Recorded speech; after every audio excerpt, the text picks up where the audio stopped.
एक आदमी है, ला इलाहा इल्लल्लाह पढ़ता है और गुनाह बराबर करता है। ला इलाहा इल्लल्लाह पढ़ता है और गुनाह बराबर करता है। नमाज भी पढ़ता है, गुनाह बराबर करता है। नमाज पढ़ रहा है, झूठ बोल रहा है। नमाज पढ़ रहा है, धोखा दे रहा है। नमाज पढ़ रहा है, लोगों के साथ में मामला गलत है। नमाज पढ़ रहा है, लोगों के हक दबा ले रहा है। ये सारे गुनाहों के साथ में इसका कलमा इसको कोई फायदा नहीं पहुंचेगा, इसकी नमाज इसको कोई फायदा नहीं पहुंचेगा, इसकी इबादत इसको कोई फायदा नहीं पहुंचाएगा, सिवाय इसके कि ये लोगों की निगाह में नमाजी होगा, लोगों के नमाज में हाजी होगा, लोग इसको दीनदार समझेंगे। इसके अलावा कुछ नहीं होगा अगर इसके मामला, इसके अपने गुनाह इसकी जिंदगी से नहीं। हमारा ईमान, हमारा यकीन इतना कमजोर है, इतना यकीन इतना कमजोर है कि अगर हमको थोड़े से गुनाह की दावत मिल जाए, बल्कि थोड़े से नजारे हो जाए, तो हम गुनाह के लिए तैयार हो जाते। हम तो मौकों की तलाश में होते हैं गुनाह के लिए, हम मौकों की तलाश में होते हैं गुनाह के लिए। वो सहाबा का ईमान था, वो सहाबा का यकीन था, वो अल्लाह का डर उनके दिलों में था। जिस डर की बुनियाद पर, जिस डर की बुनियाद पर, जिस खौफ की बुनियाद पर वो सहाबा की जमात, वो सहाबा में से एक एक चुन चुन कर आप जिसको भी ले लो, उसका ऐसा यकीन, ऐसा ईमान था कि अगर उनके साथ में, उनके सामने गुनाहों के मज़ाहिर पेश कर दी जाए और गुनाहों के मनाजिर सामने हो और सब कुछ उनके लिए आसानियां हो, सारी सहूलतें गुनाह के लिए हो, तब भी उनकी निगाहें ऊपर नहीं उठा करती थी। ये यकीन था सहाबा का। मैं आपको एक सहाबी का नाम बताता हूँ, शायद आपने सुना भी नहीं होगा उनका नाम। हज़रत हबीब बिन उमैर ताबई है। सहाबा के बाद के सहाबा के शागिर्दों में एक हबीब बिन उमैर है। हबीब बिन उमैर, इन्होंने एक जंग में दुश्मनों का मुकाबला किया। 10 से मुकाबला हुआ, 9 को निपटाया। 10 से मुकाबला हुआ, 9 को निपटाया और एक ने इनको पकड़कर कैद कर दिया।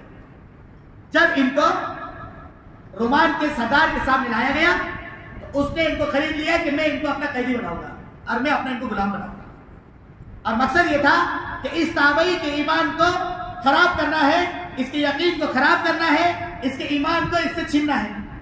बहुत ध्यान से सुनना भी वाकया, मैं वाकया इसलिए बता रहा हूं, हम इबरत पकड़े इन वाकयात से, इन वाकयात से हम इबरत पकड़े।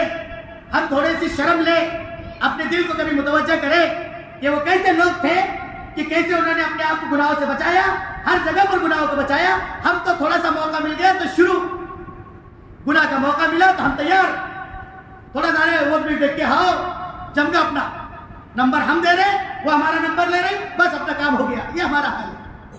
सिर्फ एक निगाह में हम, एक निगाह में हमारा ईमान, हमारा यकीन, हमारा ज़मीर कहाँ चले जाते हैं। एक निगाह में हम बेच देते हैं अपने ईमान को, सौदा कर लेते हैं अपने ईमान का, अपने यकीन का। थोड़ी सी झलक के नजर आ गई, सब जोड़ी नजर से नजर क्या मिल गई, तो हम ये समझते हैं कि हमें दुनिया के अंदर जन्नत मिल गई। उनके सामने खूबसूरत से खूबसूरत लड़कियां अगर अपने आप को पेश कर दे, तब भी उनके यकीन, उनके ईमान ऐसे थे कि वो जर्रा बराबर निगाह उठाकर ऊपर नहीं देखते थे। यही हबीब बिन उमैर को जब गुलाम बना लिया गया और उस रोमान के सरदार ने अपनी बेटी से उनका निकाह कराने के लिए कहा और उनसे कहा कि तुम मेरी बेटी से निकाह करो। इन्हें कहा कि नहीं, मैं नहीं कर सकता, मैं अरब हूं, मेरे खून रगों में खून इस्लाम का दौड़ रहा है, मैं तुम्हारी बेटी से मैं निकाह नहीं करूंगा। ठीक है, नहीं मान गए। कोशिश ये थी कि अगर मेरी बेटी के जाल में फंस गया, खूबसूरत थी जैसे मिस इंडिया, मिस वर्ल्ड, ऐसी मिस थी इलाके के, अपने मिस रूम, खूबसूरत लड़की, और बाप ने कहा बेटी ये शादी के लिए तैयार नहीं है, तुम एक काम करो, अपने अंदाज से इसको तैयार करो। उसके रूम में हजरत हबीब बिन उमैर को जब ठहराया था, उस रूम में बेटी को छोड़ दिया। वो लड़की 3 दिन तक रही अंदर, हर तरीके से कोशिश की, पूरी बरहना होकर सामने आ रही है, सारी चीजें उसने पेश कर दी, लेकिन इसका ईमान था, इसका यकीन था। ये हबीब बिन उमैर ने कभी निगाह उठाकर ऊपर नहीं। 3 दिन के बाद जब वो बिल्कुल हार गई हिम्मत, तो सिर्फ इतना जुमला कहा, अरे बंदे खुदा इतना बता दे, किस चीज ने तुझे रोका है मुझसे, मेरी तरफ देखने से, किस चीज ने रोका है कि मैं सारे हथकंडे इख्तियार कर चुकी हूँ, सारी कोशिशें कर चुकी हूँ, सारी कोशिशों को आएगा, किस बुनियाद पे डाला, क्या वजह थी, कोई वजह तो बता दे। इन्होंने कहा कि मैं उससे डरता हूँ, ला ताखुदुहु सिनतुन वला नौम, जिसको ना नींद आती है ना जो ऊँघता है। मैं उससे डरता हूँ जो मुझे हर हाल में मेरी निगरानी करता है।